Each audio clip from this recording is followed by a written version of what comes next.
New Thought Media Network. We are a global broadcast network of positive music, media, and entertainment, inspiring humanity's evolution along the journey of enlightenment and creating a world of love, peace, empowerment, and prosperity for all. New Thought Media Network. Positively inspiring.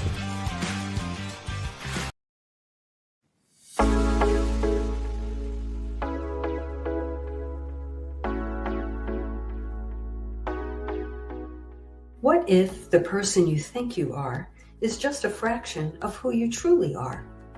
What if years of conditioning and surviving in a challenging world have left you clinging to strategies and beliefs that mask your truest nature? I'm Catherine Duca, psychotherapist and self-esteem coach, and you're listening to Who Do You Think You Are?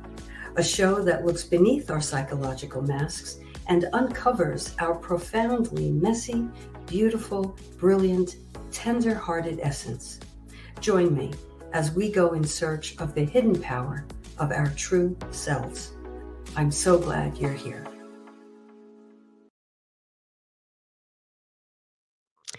I am so glad you're here. Welcome, welcome. You're listening to Who Do You Think You Are? A podcast to help you learn how to have the highest regard for yourself, how to live from a place of self-respect and self-love, and how to make yourself a priority in your own life. Meet me here each week for curated tips and strategies designed to help you drop your masks, connect with your truest essence, and simply live more easily. Because we know that when we do these things, we automatically give others permission to do the same. And isn't that a beautiful thing? Well, tonight I am going to forego most of my notes, I think, and just speak from the heart. Tonight happens to be a very special night in my life. It is my birthday. It's a milestone birthday. I'm turning 70. And, I have moments when I have to kind of wrap my head around that number. So it has been a time of reflection for me. I've been thinking about my life, and my thoughts automatically turn to my parents and my mom in particular on this night. My mother, Grace Duca. And you may have heard me tell this little story before, but although this is my birthday and this is the date on my birth certificate, I was actually born after midnight on the next day, so December 16th. As my mother was being wheeled into the delivery room, she was already thinking ahead that the cutoff for kindergarten was December 15th. And she was afraid that I would I would lose a year. And so she must have said something out loud, and her nursing friends, my mom was actually a nursing supervisor on the maternity unit of the hospital where I was born, Hackensack Hospital. Her nursing friends must have heard her and took it upon themselves to, I guess, alter the time of my birth so that I would not miss a year and start kindergarten late. So I celebrate both days, but this is the day that I think about my birthday. So I dedicate this show to my mother, Grace Duca, and all that she meant and means to me. She's been gone now about 20 years, but is ever present and in my heart daily. Tonight, I want to talk about not only my own birthday, but I want to talk about the birth that each of us is given to, perhaps every year on the anniversary of our birth, certainly during this time of holiday season. Many people believe this is a time of birth and rebirth So I'd like us to give some thought to who it is and what it is that we want to give birth to within ourselves.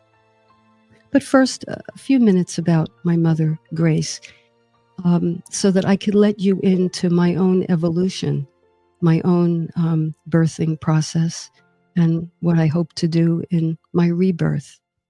And if you're listening live and feel so inclined, I welcome your comments, your questions, your thoughts, your insights.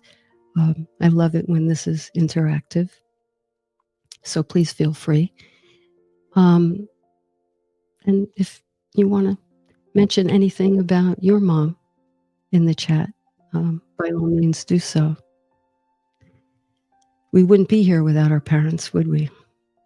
Without our mothers to give us life.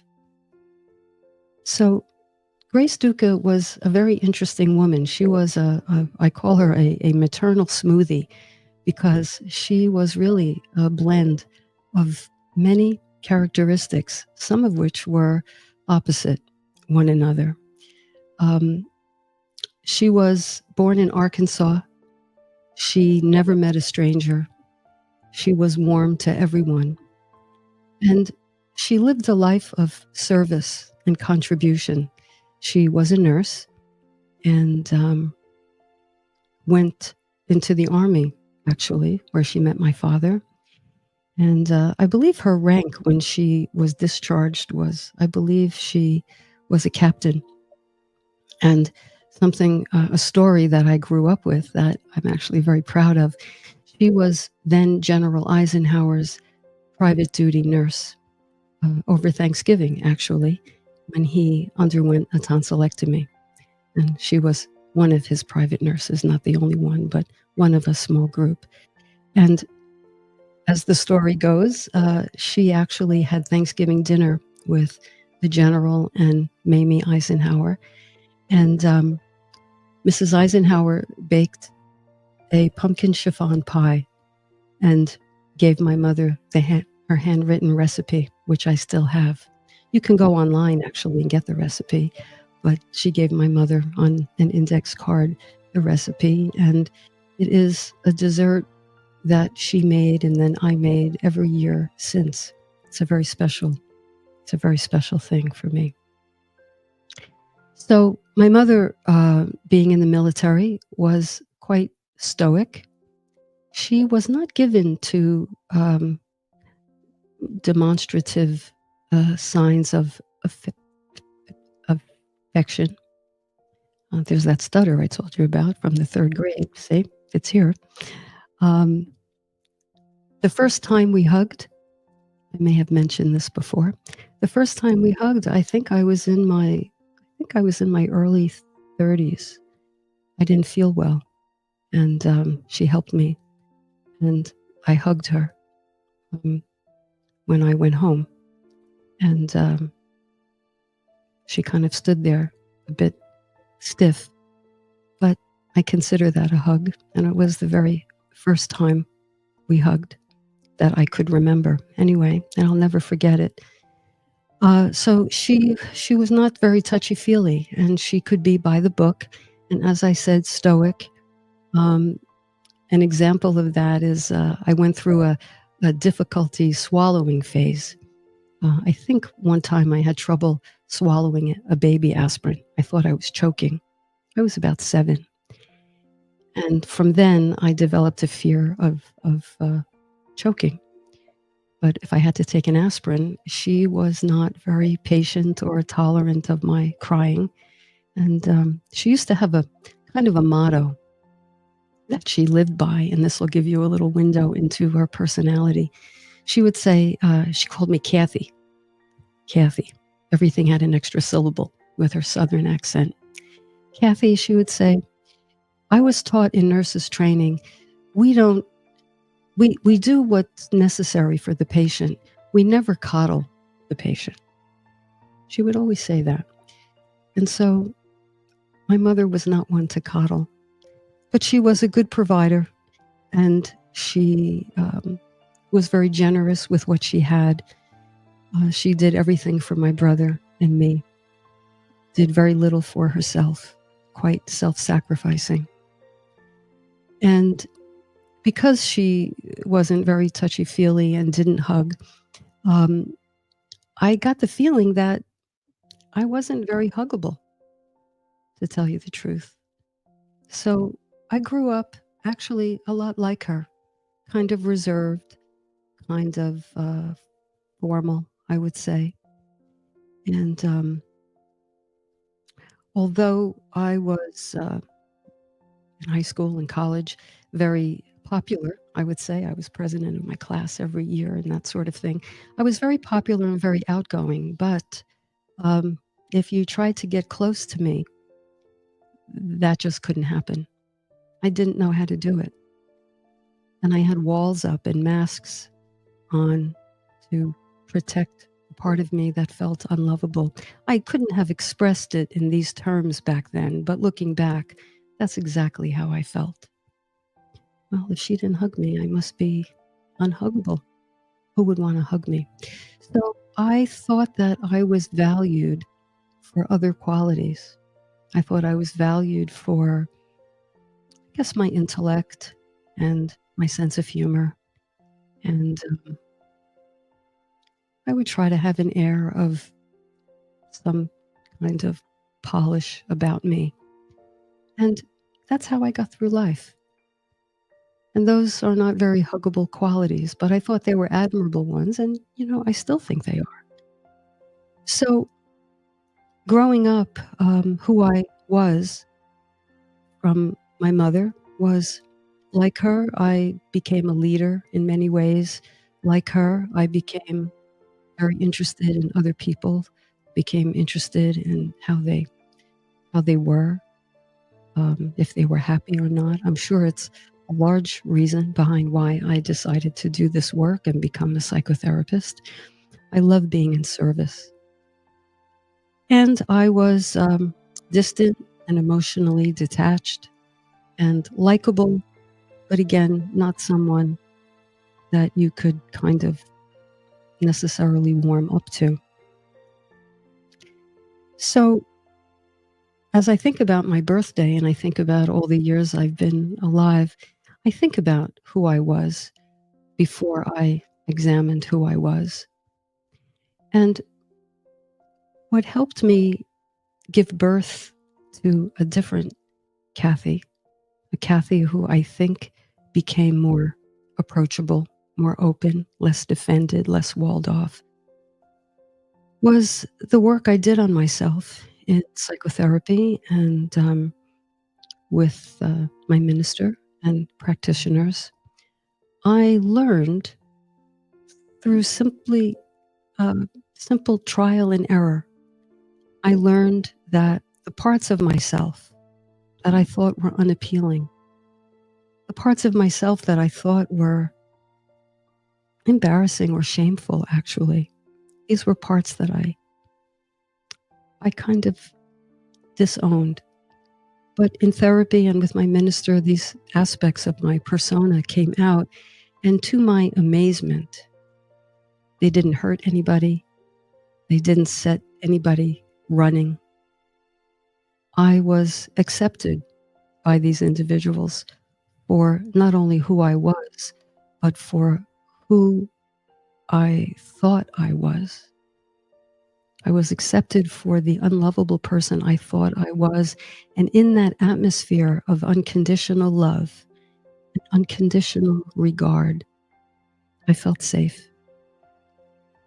And in that safety, I could examine why I felt the way I felt, why I felt so distant from people and so closed off, albeit, again, popular and outgoing, never stayed home, always had something to do. But this was my secret. And so through sheer determination and relentlessness and the kindness and skill of the professionals I spoke to, I learned that there was more to me than the fact that my mother didn't hug me and what I made that mean. And I learned along the way something so simple but mind-blowing. I learned that before she was my mom, Grace Duca was a person in her own right who had her own upbringing there in Town, Arkansas. And she had some difficulties of her own and some challenges. And I think as a result, she herself had to wall herself off and keep herself safe. And so I learned that my perceived inadequacies weren't the deal breakers that I thought they were in relationships and when it came to love. I understood that I absorbed these things from her because who she was as a person and the things she struggled with were very human things. And so the end of the story with my mom is as she developed late onset Alzheimer's, her cognition deteriorated, and the woman I knew slowly slipped away. Many of you know what that's like, I know. You know the difficulties. You know the grieving. You know the heartache, actually. I made peace with her problems. What I later learned were her problems that became my problems. I made peace with them. And my mother came to live with me for the last few years of her life and on hospice care, and actually died in my arms. Actually, I administered the morphine to her. Those of you who know about hospice, you know when the patient gets to a certain point, you can administer morphine, which helps them calm down, lowers their respiratory rate, and eases their passing. And I remember that Friday morning on July 26th, some 20 years ago, as I administered that morphine. And I'll tell you, such a profound moment, but makes me smile too. It was a Friday morning at 8 o'clock, and every Friday morning the landscapers would come. And so at that profoundly sacred moment, when my mother was taking her last breaths in my arms, there were landscapers right outside the window, right behind her bed, and the leaf blowers, and the juxtaposition of life being life and the world spinning as it does, and my world stopping still as I was saying goodbye to my mother in her body at that time. And it was one of the most profound, most beautiful, most privileged moments of my life to give this woman who gave me life, to usher her to her home.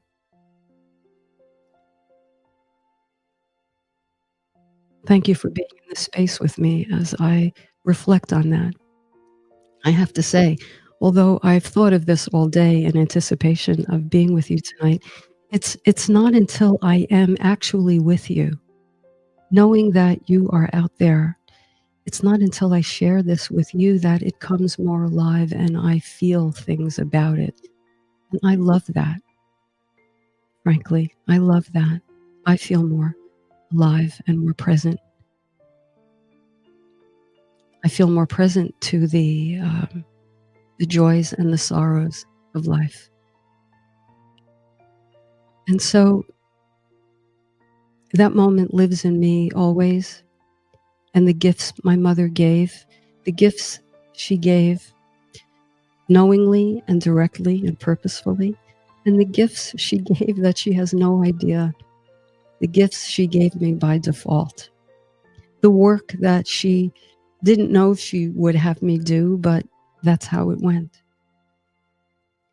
And so I am filled tonight with gratitude and love for this woman who birthed me. And I am filled with gratitude to everyone who helped me usher in, everyone who was a midwife to the Kathy I've become. I have profound gratitude and respect. And so I'm seeing in the comments,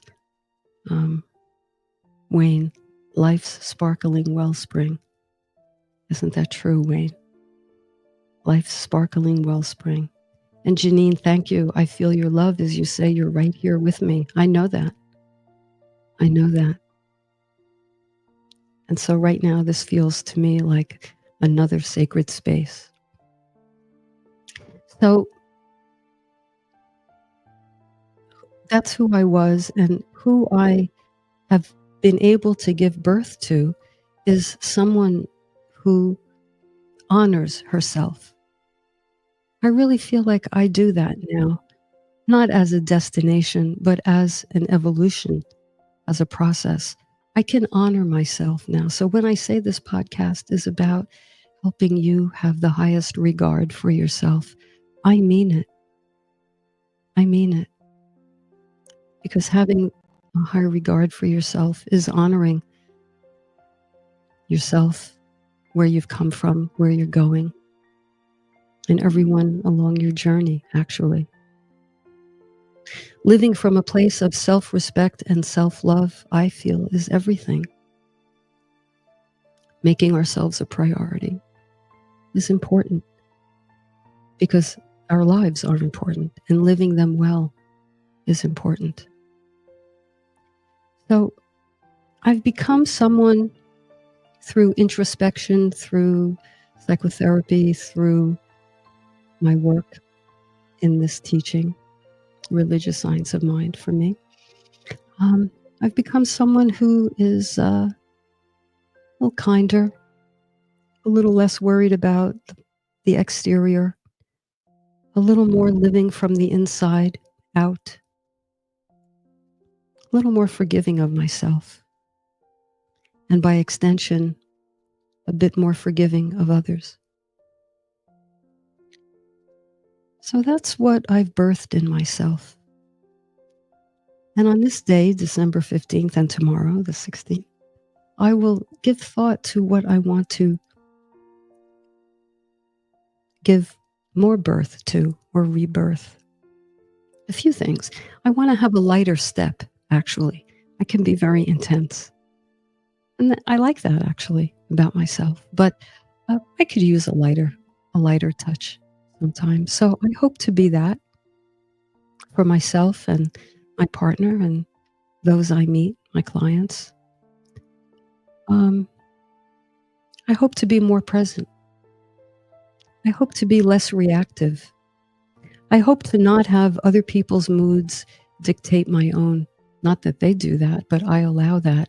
I hope to allow others to have their own sacred space and their own moods while I have mine. I hope to continue to have agency for myself and self-determination while I honor those very things in other people.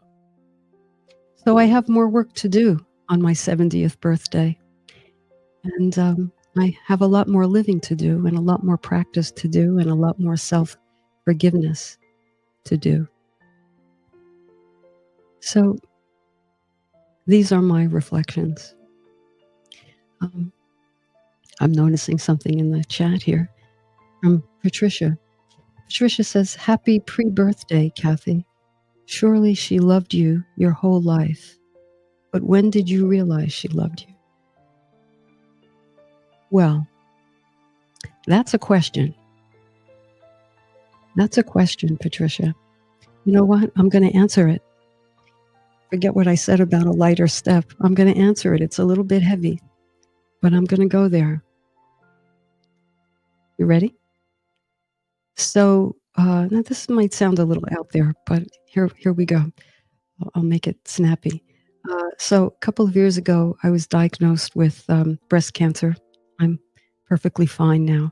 Stage 1A. And I needed surgery and some radiation. And when I was in the place the hospital. That's the place I was in. I was in the hospital about to have my surgery, and I was left alone in the room where the doctor had examined me, and she had on the monitor, I mean, it was like the Jumbotron. It was a huge monitor. And she had my little breast tumor up on the monitor. And of course, it was very enlarged. The tumor itself was itsy bitsy, the head of a pin. Can you believe? But on the monitor, it looked very big. And how they knew that this little thing was problematic was by the shape. It had little jagged edges. And I'm looking right at the monitor, and I'm looking at this little tumor with its jagged edges. And something came over me right then and there, Patricia, and those of you who are listening. Something came over me right then and there where I said to myself, I was talking out loud, I was crying, sobbing. Never thought this in my life. I was talking to that little spot, that little tumor, and I said, I know why you're there. I know why you're there. You're there because you calcified. You're there because your being, your heart, your nature toughened up because you didn't think she loved you. And that's what made that little cancerous thing. And I'm crying. I'm sobbing. And in that moment, Patricia, I had the conscious thought, not only did she love me, she loved me tremendously. And you know what? I love her tremendously. I love her tremendously. And whereas all my life growing up, I wanted other people to be my mom. I wanted Donna Reed. Oh, if you remember Donna Reed, I wanted her to be my mom. And when she died in real life, I spent 2 therapy sessions, no joke, grieving her because in my mind, I was all wrapped up. I wanted her to be my mom. But in that moment, on that examining table, looking at that monitor, I only wanted Grace Duca to be my mom. And I only wanted to hear Kathy from her. So that's the moment I knew, I realized that she loved me. And a beautiful and interesting, fascinating, and unexpected thing happened. I applied that knowing in that moment. I applied it sort of retroactively across my whole lifespan. I could tell in my mind, in my being, all the years I felt unhuggable, which is to say unlovable. She did love me. And so there was like this wave of love, hers and mine, for one another and for me, and me to her, washed over me. And it has carried me to this day. That was 2 years ago. So that's the moment I knew. Isn't that something? I suppose there could have been other ways, other times I might have realized it. But certain things wake us up, don't they? Certain things just wake us up. And that day I awakened. So I invite you, dear listeners, I invite you to give thought to who is it and what is it you would like to give birth to today, on your next birthday, at Christmas time if you celebrate, whenever you open your mind to it. Who do you want to give birth to? I invite you right now to take a moment and visualize the gifts you want to bring. You know, at this time, Christians anyway, talk about Christmas time and the manger and the wise men and all of that. And, you know, that applies to each of us, I feel. That manger, I think, represents the womb each of us embodies, the womb of what is possible for each of us, the potentiality each of our lives carry, if only we can deliver this possibility out into the world. The wise men and their gifts, the baby representing our higher consciousness, Christ consciousness, our higher selves. The wise men who bring the gifts, the gold, the frankincense, the myrrh, to honor the baby's consciousness, to honor one's capacity to love self and to love the world. So I invite you to think about what it is and who it is you want to show up as in the world. Do you want to be kinder, gentler, more tolerant, more forgiving, more awake, more chill, more curious, more quiet, more connected? I could go on. You see, I believe if we don't consciously and deliberately think about our rebirth, if we just allow ourselves to go on autopilot, the world is going to have us. And we are going to be at the mercy of all of the effects of the world. And the people in it, our partners, our friends, the car that cuts you off at the Lincoln Tunnel, whatever.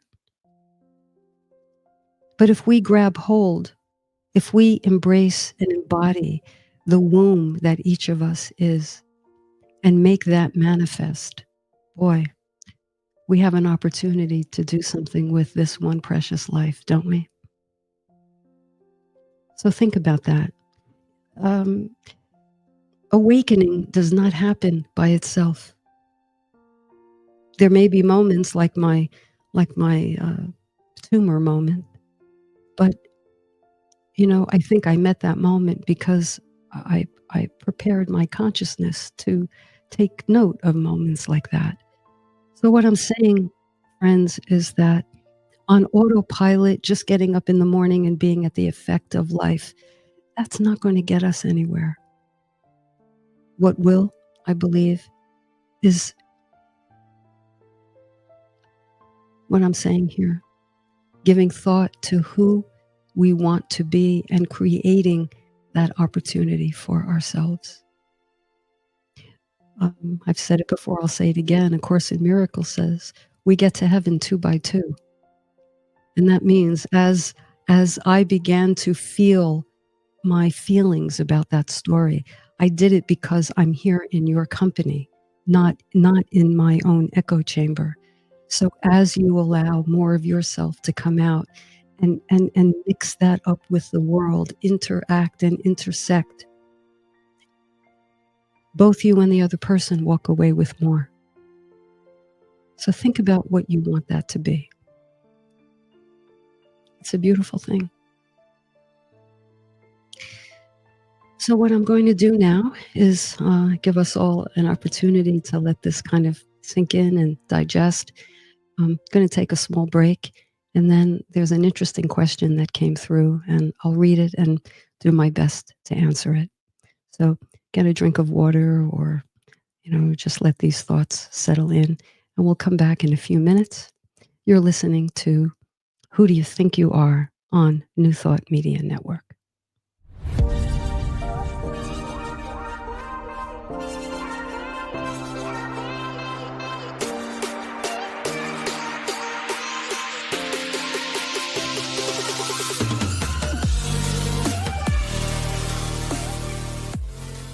New Thought Media Network is on the rise. We're looking to grow with you. Do you have technical media experience, or perhaps a desire to learn? Are you willing to volunteer your precious time and attention? We share this message to benefit all. If you possess a computer with a camera and a microphone, we will share our knowledge with you. Behind the scenes or being the star, let us bless our one. Contact us at info@ntmedia.org.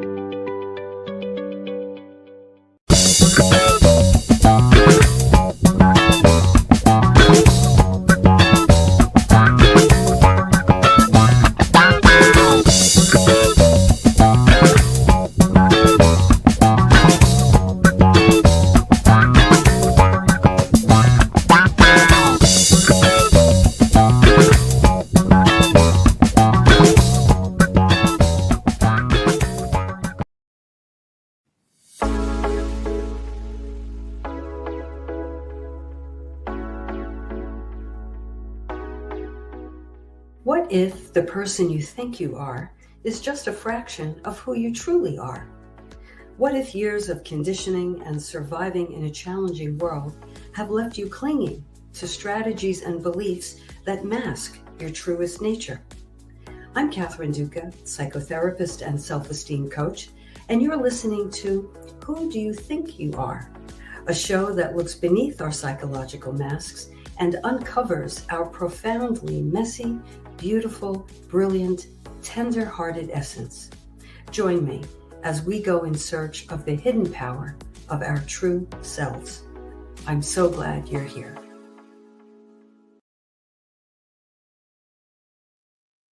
And we're back. If you're just joining me, you're listening to Who Do You Think You Are? And we are talking tonight about giving birth to our higher self, giving birth to who and what we want to show up as in the world. And we do this by deliberate creation. It does not happen by happenstance. So this is what we've been talking about. We got a little heavy there for a second. I hope everybody's okay listening to that story. Let me know if you're still in the chat. Let me know how that was for you to hear. And so much for my light step. Huh? Okay, I'm going to turn to a listener's question. It's an interesting question. It's a very, it's kind of a deep question. There are a lot of aspects to it. I don't know if I can address the whole of it tonight. But as with every question I read, I don't forget about the question. And I hope you don't either. We're going to do a little bit of building each week on what we've talked about in previous episodes, because the whole goal of living from self-respect and self-love is to go deeper and deeper and deeper into it. So I'll read the question and we'll see. Patricia says, thank you, Patricia. It's not too heavy, heartfelt, personal, and beautiful. All right, I'm glad. Thank you. Thank you. Okay, so here's my question. It says, hi, Catherine. I feel like I've made so many mistakes in my life. So many is highlighted. From poor choices in relationships to being irresponsible with money. People, including friends, sometimes tell me I have an attitude.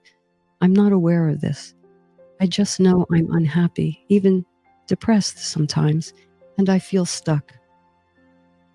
Something you said on another episode stayed with me because it's true. I don't know why or how I got like this, and I have no clue how to change course. I'm getting older, and I'm worried that my eggs will dry up before I've gotten into a relationship, and I'm worried. Okay, a lot of parts to that. I've made so many mistakes, poor choices, irresponsible with money. Friends tell me I have an attitude, but not aware of this. I just know I'm unhappy, even depressed sometimes, and I feel stuck. I don't know how I got here, and I don't know how I'm going to get out. Okay. This is from someone by the name of Alex. A woman, because I assumed talking about eggs. Okay, well, here's the thing. The very the very first thing I talk about for myself and for my clients and for anyone is something I call compassionate recognition, which is to say this: we may not know how we got to be a certain way yet. That takes exploration and introspection. But just knowing that we have some kind of struggle, I believe all of our struggles come from reasons that make sense somewhere in our minds, somewhere in our unconscious. I believe that we have reason for feeling the way we do. I had reason for being so emotionally distant at times and detached from what I was feeling. I had reasons. I shared them with you earlier. So I recommend you begin by saying to yourself, I don't know what the reason is, but I trust that there was at least one reason. Something caused me to be like this. This is not of my choosing, although it is my responsibility to see if I can work this through. So number one, something I call compassionate recognition. It's hard to have compassion for ourselves when we don't know why we need compassion. Don't you think? But compassionate recognition is like maybe just putting your big toe in the pool. I recognize that there's some reason why I have this struggle, why I've made poor choices in relationships. We talked last week about if we don't honor ourselves, if we don't know who we are, we're not going to recognize the right person. I believe we always choose a person who is on our vibrational wavelength. Their style may be different from ours. Oh, that person is this and that person is that. But actually, upon deeper reflection, they are matching our vibrations. So if we don't know who we are, and we are on autopilot, asleep psychologically, spiritually, we're going to attract people who are in the same state of psychological slumber. And then we call it, there's something wrong with that person. But compassionate recognition, which I believe is step one, will have us consider, okay, there's a reason why, and I don't know what it was, but I at least honor that much. And when you begin to do that, you immediately soften. Some of that edge is smoothed out. Maybe my role models didn't show me who the right person was. Maybe I thought I had to be a certain way to have someone love me, so I wasn't letting enough of myself shine through. You see, these are all reasons. So I'm not going to rush in and say, forgive yourself, because you don't quite know what you're forgiving yourself for yet, Alex. But I know you will if you continue to look with curiosity. Our role models were probably very well-intended, but flawed. Our parents were flawed. And we took those flaws and we often made them about us, because that's what children do. Parents are the way they are because we're the way we are. And if we have a problem with them, well, maybe it's because we're not good enough or smart enough or a good girl enough or something like that. So we make it mean something about us and we interpret it down. We interpret it as an inadequacy. So what I say as step one, just give yourself that room. Poor choices in relationships, as you say, your words, irresponsible with money, these are symptoms. These are not, DNA, unchangeable characteristics. If you have brown eyes, you have brown eyes. They're never going to change. But these characteristics are interchangeable. We can swap out what we learned for a different characteristic when we learn better. right? The saying, we all know it. When we know better, what happens? We do better. Of course.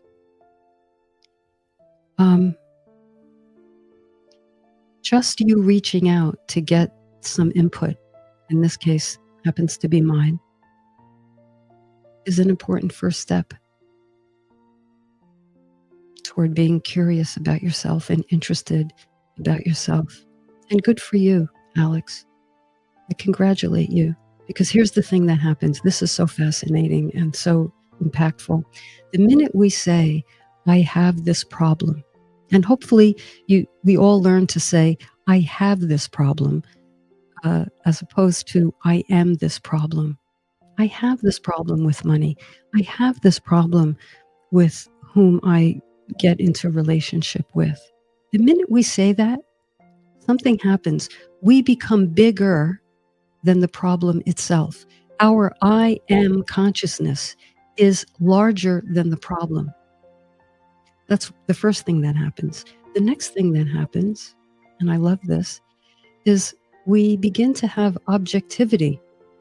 When we're so identified with the characteristic, I am irresponsible, I am depressed, I am, a poor relationship picker.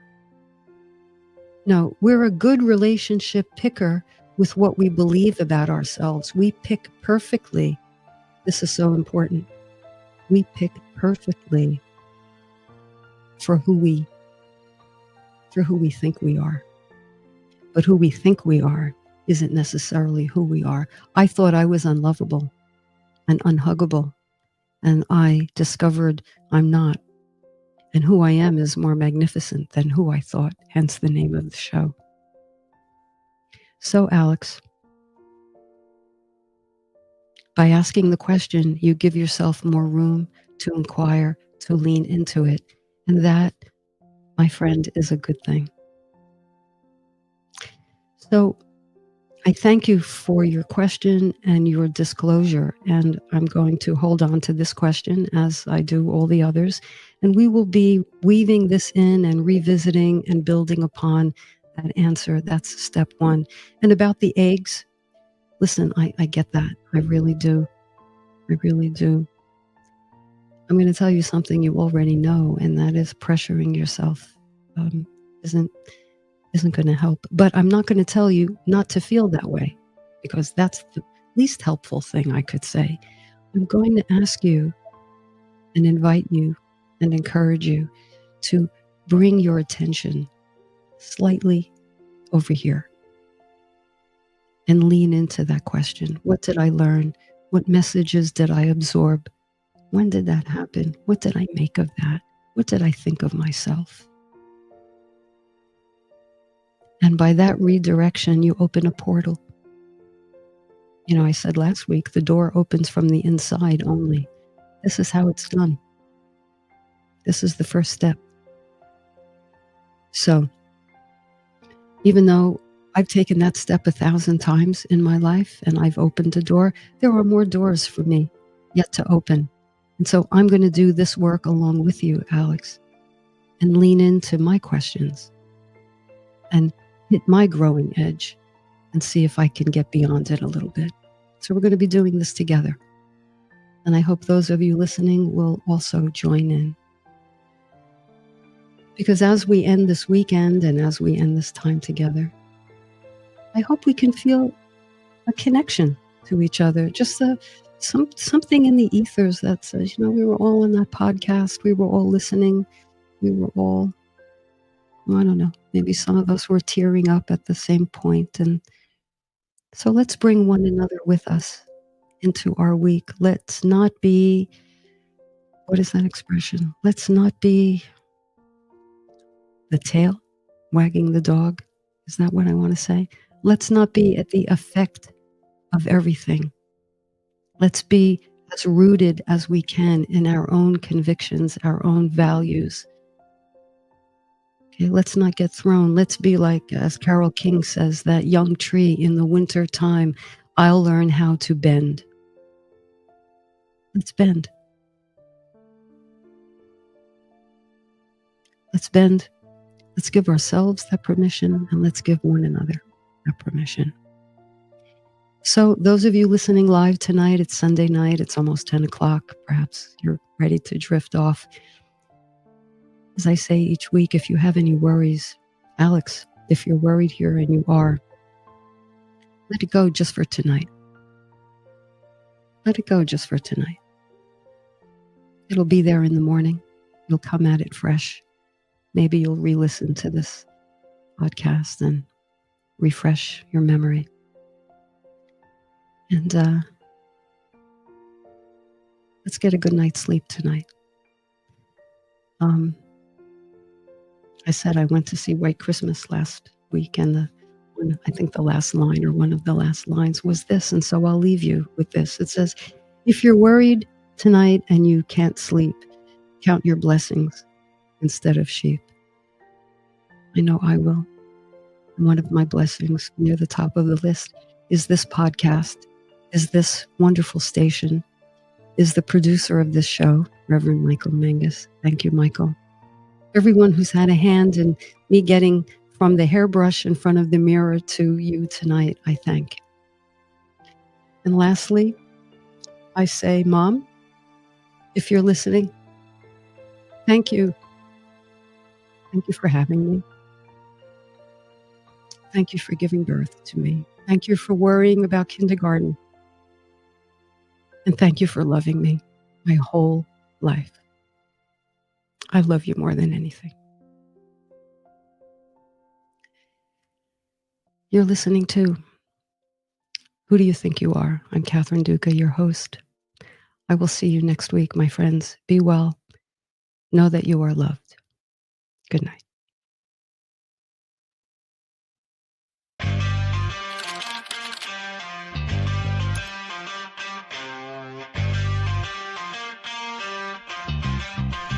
New Thought Media Network. We are a global broadcast network of positive music, media, and entertainment, inspiring humanity's evolution along the journey of enlightenment and creating a world of love, peace, empowerment, and prosperity for all. New Thought Media Network. Positively inspiring.